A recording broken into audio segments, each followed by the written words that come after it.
nightmares in my head, I fear that the thoughts build up until I can't hear, that my mind fills up into a creature, and it haunts me somewhere much deeper. Anxiety, filling up every space, no privacy, and silently, it could build and build until you... Salam sejahtera Malaysia, denyut nadi suara rakyat bergema di channel ini. Sedarlah wahai Muhyiddin, Kemaman tu bukan Tanjung Piai.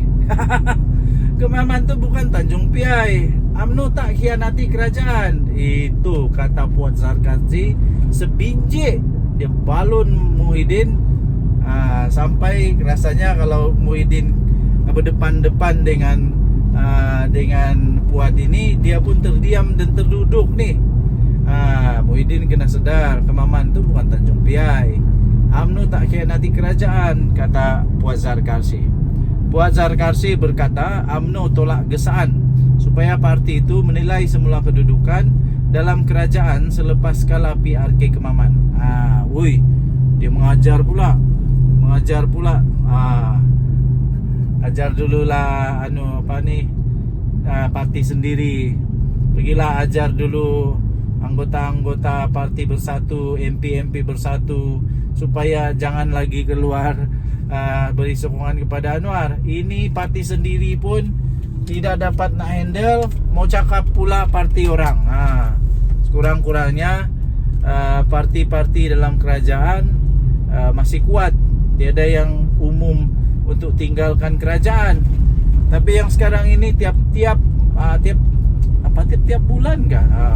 Tak sampai 1 bulan pun sudah ada lagi yang keluar sokongan kepada Anwar.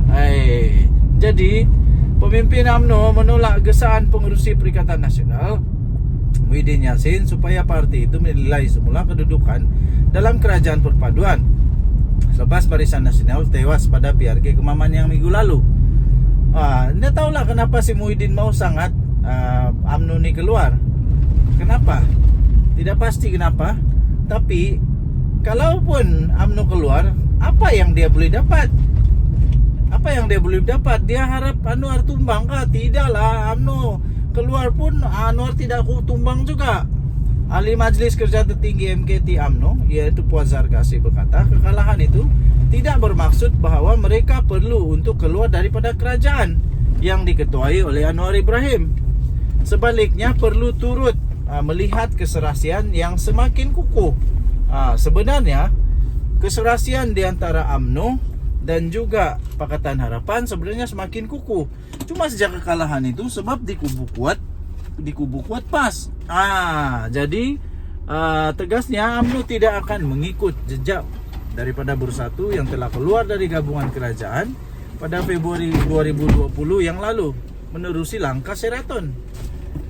Jadi janganlah ajar orang untuk mengkhianati kerajaan. Janganlah ajar.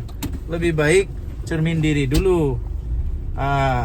Bertitik tolak daripada kekalahan PRK Tanjung Piai 3 bulan sebelum itu dengan alasan konongnya hilang sokongan Melayu.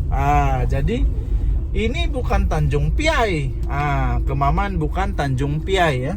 Kemaman bukan Tanjung Piai. Pada pilihan raya itu calon BN Wijek Seng menang dengan majoriti 15.086 undi, menewaskan calon PH pada ketika itu Karmani Sardini dari Bersatu pada PRU 14. Kerusi itu dimenangi oleh PH. Jadi Kemaman tidak boleh disamakan dengan Tanjung Piai. Kekalahan Bersatu di situ digunakan oleh Muhyiddin untuk menjatuhkan Dr. Mahathir, dan DAP hanya jadi kambing hitam kepada Muhyiddin. Kesian DAP, balik-balik jadi kambing hitam, balik-balik dipersalahkan. Walaupun tiada kena mengena dengan DAP diam-diam je pun. DAP tidak keluarkan apa-apa pun. Komen, tiba-tiba DAP menjadi mangsa. Asal kalah saja DAP. Yang saya suka daripada Safurayung yang dia berkata begini, sudah 10 tahun dia bersama dengan DAP, dia masih lagi Islam, masih Melayu, dan masih lagi mengamalkan agama Islam Melayu. Dia masih lagi seperti sedia kala. Tak ada apa-apa yang berubah Jadi apa masalah dengan DAP? Saya pun tidak faham. Kesian DAP. Walaupun saya bukan ahli DAP dan saya tidak pernah isi borang untuk memasuk DAP, tidak pernah. Tapi saya cukup kesian lah dengan DAP sebab selalu jadi kambing hitam. Okey, jadi Muhyiddin, cerminlah diri sebelum bagi apa-apa komen. Cermin dulu diri. Jadi tiada gunanya bising-bising kalau sendiri lebih teruk. Jadi jangan pula ajar orang untuk huru-harakan pula pentadbiran. Jangan ajar orang untuk huru-harakan pentadbiran dengan meruntuhkan kerajaan yang ada sekarang ini. Sampai bila rakyat mau merana dengan politik yang tetap terus mau menjatuh ini? Lebih baik fikirlah untuk rakyat, fikirlah untuk... Salam sejahtera Malaysia, denyut nadi suara rakyat bergema di channel ini. Tiba-tiba saja Mahathir meroyan habis. Mahathir meroyan habis. Dia kata punca UMNO kalah kerana DAP. Cermin dulu diri tu. Cermin dulu diri tu. Mahathir lupakah sebenarnya bahawa Mahathir ada peluang jadi Perdana Menteri untuk kali kedua pun kerana adanya belas kasihan dari DAP. Ingat Mahathir boleh jadi Perdana Menteri ke kalau tiada DAP? Ingat Mahathir boleh berkuasa lagi ke kalau tiada DAP? Dulu Mahathir dapat berkuasa pun kerana dia bekerjasama dengan DAP. Tak pernah fikir kah Mahathir bahawa dia sangat terhutang budi dengan DAP? Yang mempertahankan Mahathir dulu pun DAP juga. DAP. DAP yang setia sampai kepada penghujung Perdana Menteri ini, Tun Mahathir menjadi Perdana Menteri kedua. Apapun terjadi, DAP tetap setia, tetap sokong Mahathir. Semua orang keluar daripada PKR keluar, DAP tetap setia. Bersatu waktu itu dibawa oleh Muhyiddin untuk menyebabkan yang telah menyebabkan Mahathir tumbang dan akhirnya dipecat pula dari Bersatu lagi tu. Tapi DAP tetap kekal bersama PH, tetap kekal. Jadi Mahathir rasanya lupa bahawa dia terhutang budi dengan DAP. Jadi sebelum nak coretkan apa-apa, Mahathir cerminlah diri sendiri dulu. Ini yang disarankan sendiri oleh Saredzan untuk menyarankan kepada Mahathir untuk cermin diri sendiri dulu sebelum cakap apa-apa. Dr. Mahathir perlu untuk mencermin diri sebelum mendakwa sokongan orang Melayu kepada UMNO semakin merosot kerana bersekongkol dengan DAP, kata seorang ahli parlimen daripada PH. Kenyataan itu dipercayai merujuk kepada kekalahan calon BN kepada PAS pada pilihan raya kecil PRK Kemaman 2 Disember yang lalu.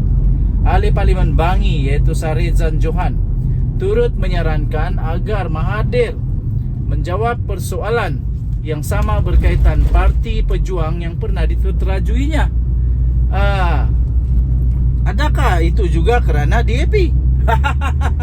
Mahathir kalah teruk dalam PRU, langsung tak dapat pun satu pun calon dia tak dapat deposit tau.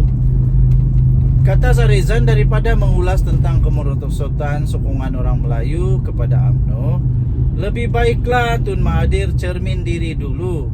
Mengapa partinya sendiri semasa PRU 15 itu tidak mendapat sokongan orang Melayu? Jawab Mahathir. Kenapa orang Melayu tidak suka Mahathir? Kenapa Mahathir tidak menang pun waktu PRU 15 itu?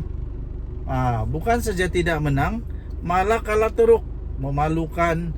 Di tempat sendiri, di kubu kuat sendiri pun tak dapat deposit. Bagus lagi yang lain dapat lagi deposit. Mahathir tidak tahu. Kesian Mahathir, kesian sungguh. Jadi tuan-tuan dan puan-puan, bagaimanapun Saredzan memberitahu terdapat banyak faktor yang sebenarnya menyumbang kepada kekalahan calon BN kepada PAS. Antaranya Kemaman ini memang adalah kubu kuat bagi PAS. Cubalah lawan dengan Pakatan Harapan kah, BN kah, di tempat yang memang kuat. BN, kita tengoklah di sana lah baru kita tengok. Ataupun di tempat yang bukan kubu kuat PAS, bukan kubu kuat BN, baru nampak siapa yang betul-betul menang. Menurutnya UMNO masih mendapat sokongan kuat pengundi Melayu, terutama di negeri-negeri selatan seperti di Negeri Sembilan dan Johor. Jadi di Johor, Negeri Sembilan masih kuat lah, UMNO masih kuat. Ada banyak faktor mengapa BN kalah di Kemaman. Jadi antaranya ia adalah merupakan kubu kuat PAS. Itu saja, bukan kerana berkurangnya sokongan orang Melayu kepada BN semata-mata, kepada UMNO semata-mata. Tapi ada faktor-faktor yang lain juga.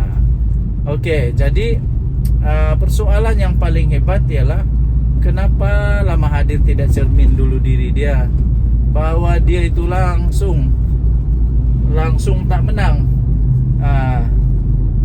Silap-silap kalau ditambah semua,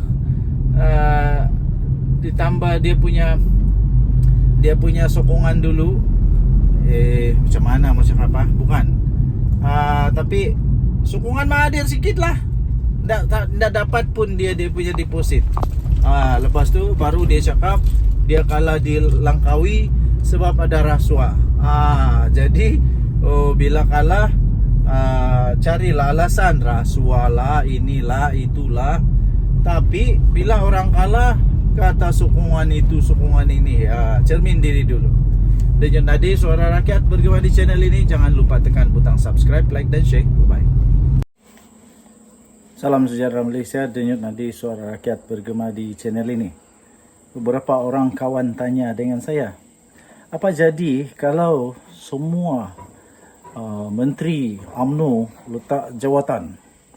Pertama, yang kita perlu tahu, di dalam UMNO hanya ada setakat ini 26 sahaja ahli parlimen. Dengan belas kasihan, bukan belas kasihan lah, tak elok lah kot pakai belas kasihan.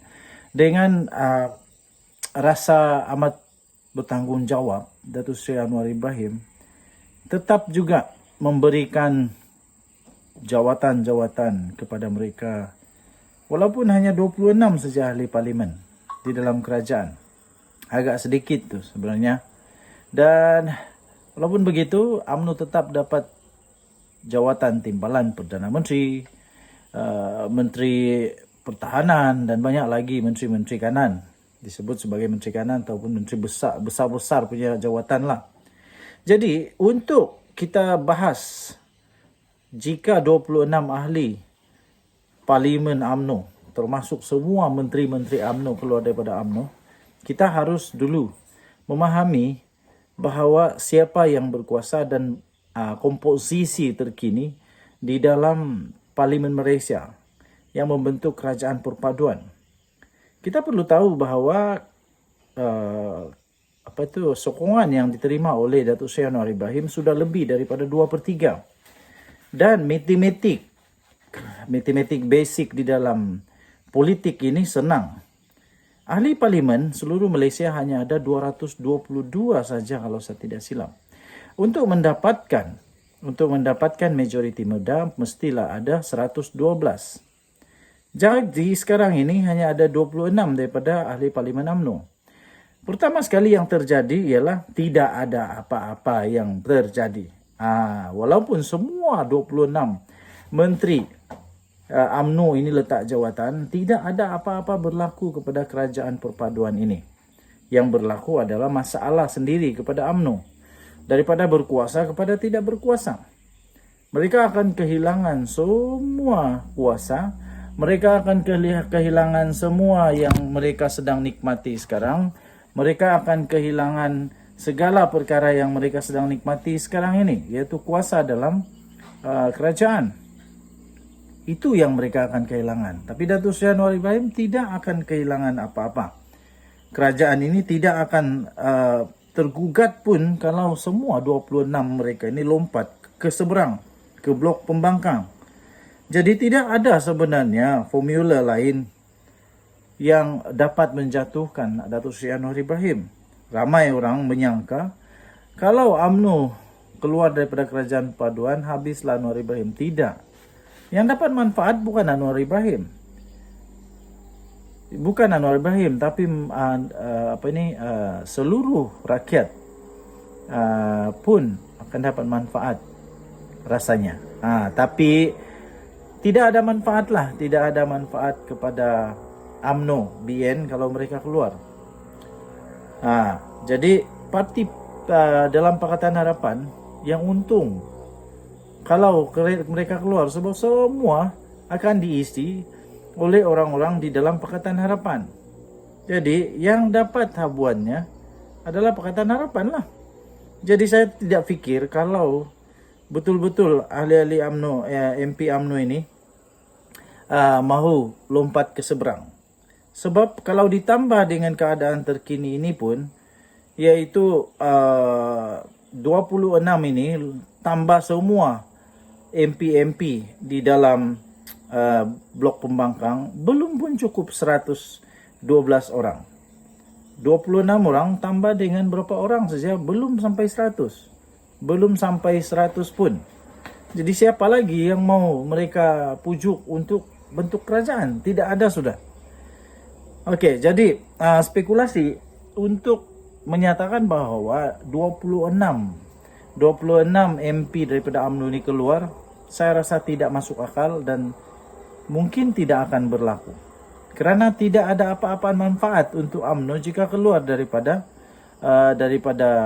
ini kerajaan perpaduan. Saya rasa kalau mereka mau keluar pun ialah pada hampir-hampir PRU atau pada PRU 16 akan datang. Itu pun kalau mereka mau.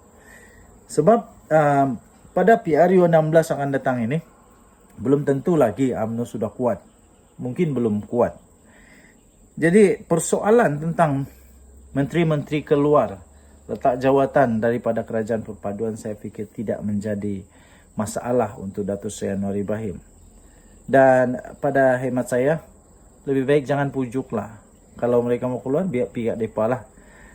Biar pihak depa, sebab masih ada cukup majoriti untuk Datuk Seri Anwar Ibrahim. Cuma saja mungkin tidak lagi 2/3 lah, itu saja. Okey, boleh tinggalkan komen. Denyut Nadi Suara Rakyat, bagaimana channel ini. Bye-bye.